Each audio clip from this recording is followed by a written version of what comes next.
Hello, everyone. This is AZ Hubbard, your host of SAVEDNews TV, coming to you with more breaking news. Thank you for inviting us into your homes. Today, we have Texas filed more assault cases charges against Catholic priests accused of preying on women. The new indictment leaves Anthony Odejon facing 7 SA charges, all in connection with 3 women. This happened in Waco, Texas. A grand jury in Texas has handed up more felony SA charges against the Roman Catholic priest accused of preying on women whom he met while ministering to them in that state, as well as in southeast Louisiana, official says. He is facing a total of 5 charges of SA in the first degree and 2 more counts in the second degree, all in connection with 3 separate women after a new incident was handed up against him Thursday in McLean County, Texas State Courthouse. An earlier indictment against him, 55, secured by the McLean County District Attorney's Office on September 12th, had initially charged him in the cases of 2 women, with 1 count of first degree SA and 2 of second degree SA.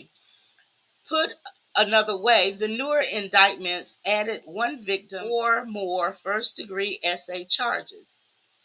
Obadong, who was first arrested in July, could receive up to a life imprisonment if convicted of any of the SA first degree charges. The second count carries up to 20 years in prison in Texas, which is one of the only about dozen states with laws criminalizing SA activities between clergymen and adults emotionally depend on their spiritual counsel. I'm going to take a break on this article right here because I think that it should be in all the 50 states. Anytime the clergymen use their position to prey upon someone for sexual advances, pedophilia, whatever the case may be, I believe that they should be prosecuted to the fullest extent. Yes, I agree with this law and I agree with Texas. Okay, let's get back to the article.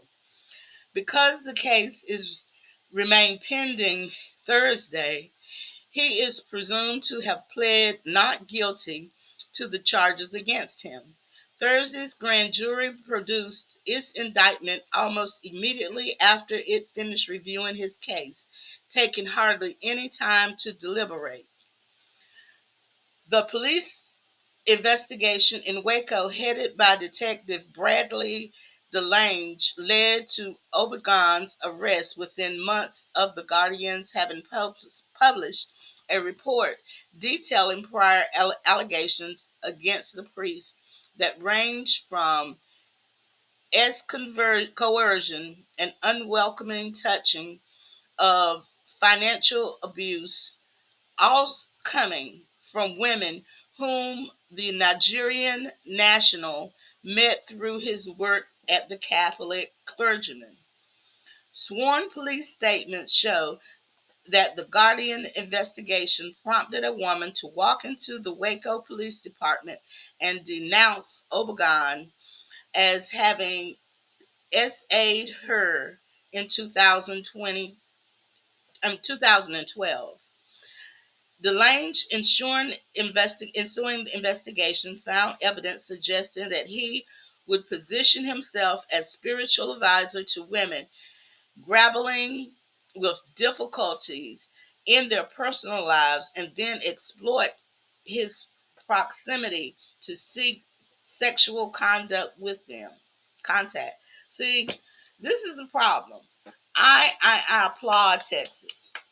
This should be in more states because these pastors, clergymen, preachers, prophets, apostles, church gone wild, have used their position for way too long, and they need to be held accountable. Okay, so back to the article. I'm not, he's innocent until proven guilty in a court of law in the United States, just like anybody else. And I'm sure he is stating that he is innocent. So, I'm just saying, I love the law. I love this law, and I wish it was in all 50 states. Okay, so let me continue with the article. He allegedly had sexual intercourse with at least one of the women at the center of the first indictment against him, with at least one of the other victims. He allegedly managed to pressure the woman into engaging in anal s with her husband despite faith-based objections to that kind of encounter. And he also purportedly convinced her to disclose details of her experience to him for his gratification.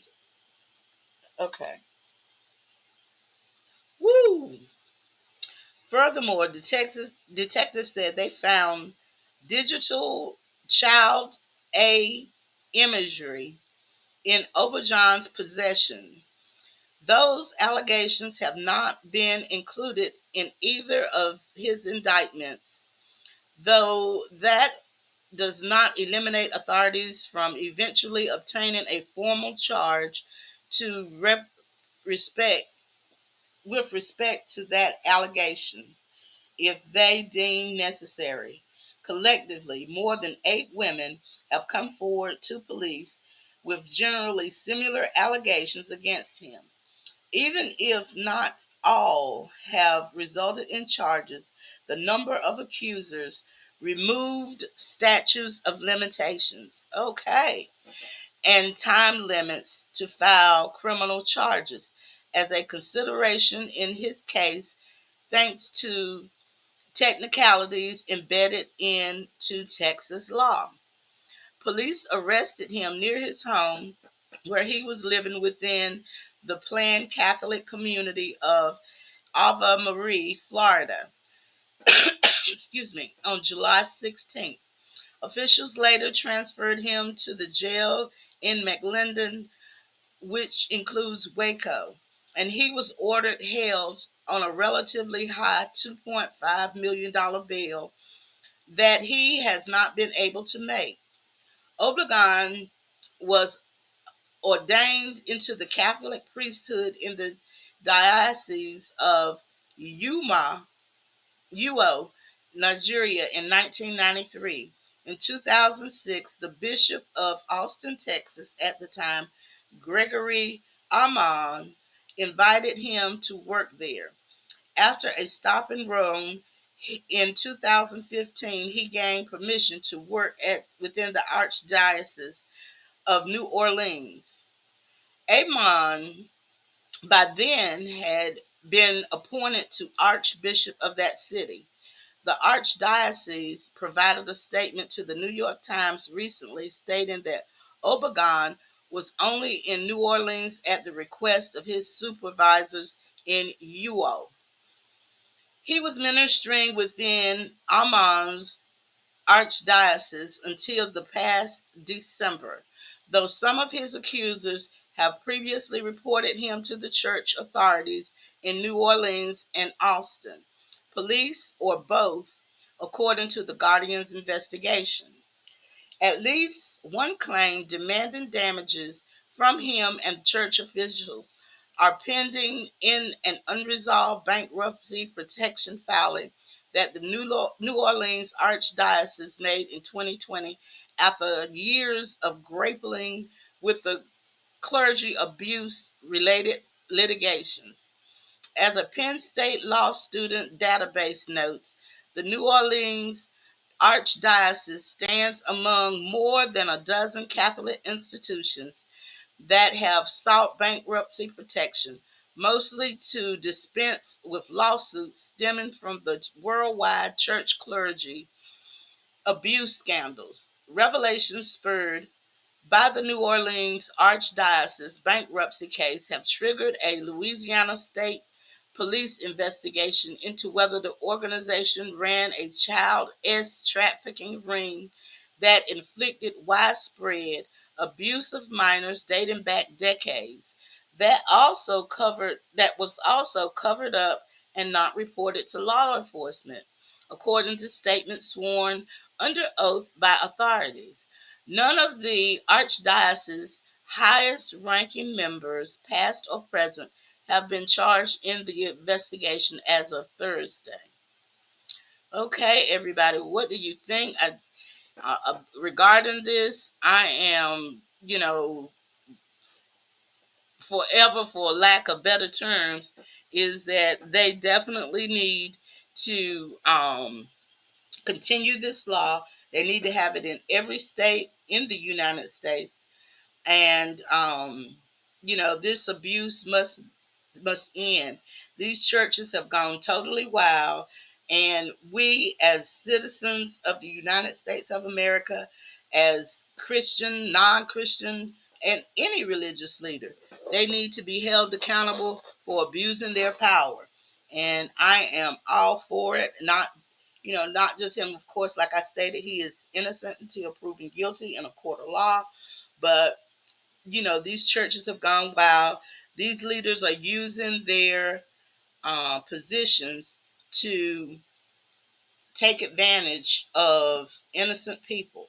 And I am for them being held accountable. Well, anyway, everybody, I want you to check out all of our sites, okay? All of our sites, and follow us, like, share, and subscribe. We're also going to have a commercial after this, just showing you all of our social media locations. Well, most of them. Make sure you follow us, like, share, subscribe, support us, and we will continue to bring this news and call out things that need to be called out. This is AZ Hubbard, your host with SAVEDnews TV. Thank you so much for joining me. I appreciate you, and you all have a wonderful day. Bye.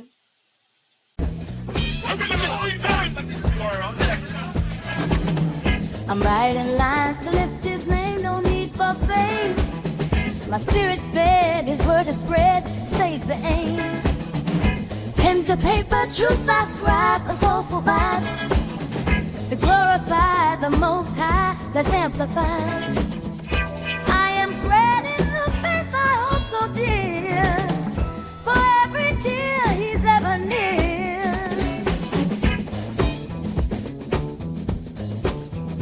Choirs rise on Sunday morn, his love we adorn.